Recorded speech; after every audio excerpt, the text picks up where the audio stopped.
Hello everyone, তো আজ হচ্ছে রথযাত্রা। তো রথযাত্রা কি সবার আগে তোমাদেরকে সেটা বলে রাখি, রথযাত্রা হচ্ছে আষাঢ় মাসে অনুষ্ঠিত একটি হিন্দু উৎসব। যেই দিনটাতে জগন্নাথ দেব, বলরাম এবং সুভদ্রা তিন ভাই বোন রথে করে চেপে গিয়েছিল তার মাসির বাড়িতে। তো যেই দিনটাকে আমরা রথযাত্রা হিসাবে মানি বা পালন করি। তো আর আমি এই যে চলে এসেছি আমাদের বাজারের রথের মেলাতে। তো তোমরা কারা কারা গিয়েছিলে নিচে কমেন্ট করে অবশ্যই জানিও। আর এবছর তো আমি ভেবেছিলাম রথের মেলাতে অতটা ভিড় হবে না, যেহেতু বৃষ্টি হচ্ছিল। তো যাই হোক, ভিড়টা মোটামুটি ভালোই হয়েছে। আর এখানে দেখতে পাচ্ছ যে রথের এখানে কীর্তন হচ্ছে, সেখানেও লোকজন ভালোই ভিড় করে আছে, সেটা তোমরা দেখতেই পাচ্ছ।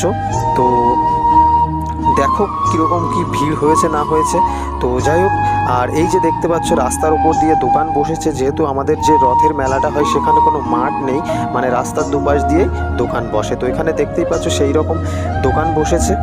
আর এই দিকে মানে কোথাও কাদা কোথাও ভিড়। তো এখানে দেখো আমি এখন চলে এসেছিলাম মাটির যে খুব সুন্দর সুন্দর জিনিসপত্র বিক্রি হচ্ছে, তো সেখানেই। তো এখানে দেখো সমস্ত সব কিছুই আছে, মাটির শঙ্খ, মাটির ঘট বা মাটির যেসব ঠাকুর দেবতা সেগুলো আছে। আর এই দিকে সবথেকে ইন্টারেস্টিং জিনিস যেগুলো আমার ভালো লেগেছিলো সেগুলো দেখো, পেয়ারা আছে, আপেল আছে, আম আছে, গাজর, পেঁয়াজ, শসা, টমেটো, ঝিঙে, তো নারিকেল, তো সব কিছু এখানে দেখতে পাচ্ছ। কত বড় একটা তালও রাখা আছে। তো এখানে দেখতে পাচ্ছ একটা দাদা দোকান দিয়েছিল জিলিপির, তো সেখানে এসেছিলাম। আর এখানে এসে আমি কিছু জিলিপি সেল করলাম।